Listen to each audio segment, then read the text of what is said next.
nowadays on 3 or 4 issues that a compliance program should have in mind: M&As, monitoring, and resellers. And resellers. That's really interesting because when you mention these three elements of focus, you're starting from the principle that the core of the activity, the backbone of the activity of defense companies, following the transformation of governance practices and the setup of big international standards, you talked about ISO 37001, for instance, Yeah. uh, are sufficient when you're an investor, when you have that certification.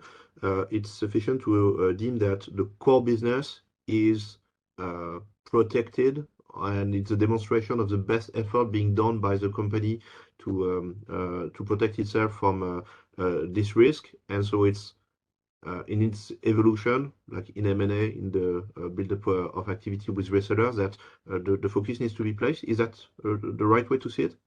Well, I wouldn't say that it's sufficient. I would say it depends on if you're able to conduct a due diligence, then I would try to sit with the management of the company and see whether or not the CEO and of course the chief legal officer, but others as well, have a mature approach towards compliance.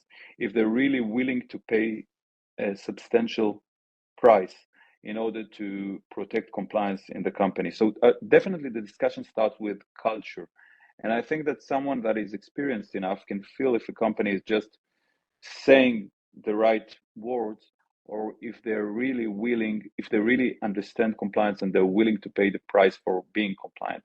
But if we're talking about an actual due diligence and looking at the effectiveness of a compliance program, then I would say, first of all, a company should maintain a compliance program that has been reviewed by first tier, of course, law firm.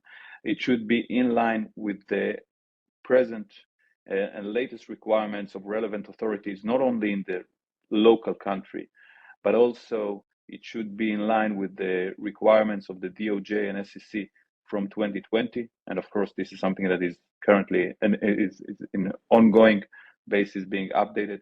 It should reflect the standards of the ISO 37001, not because the ISO itself is so important, but because it has a reference to the UK Bribery Act, to the OECD Convention, to the US regulations, and so on.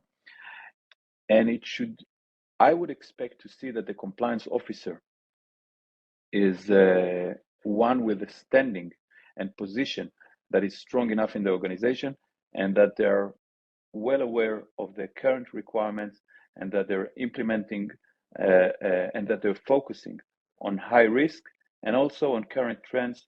Some of them I've mentioned, but there are others as well.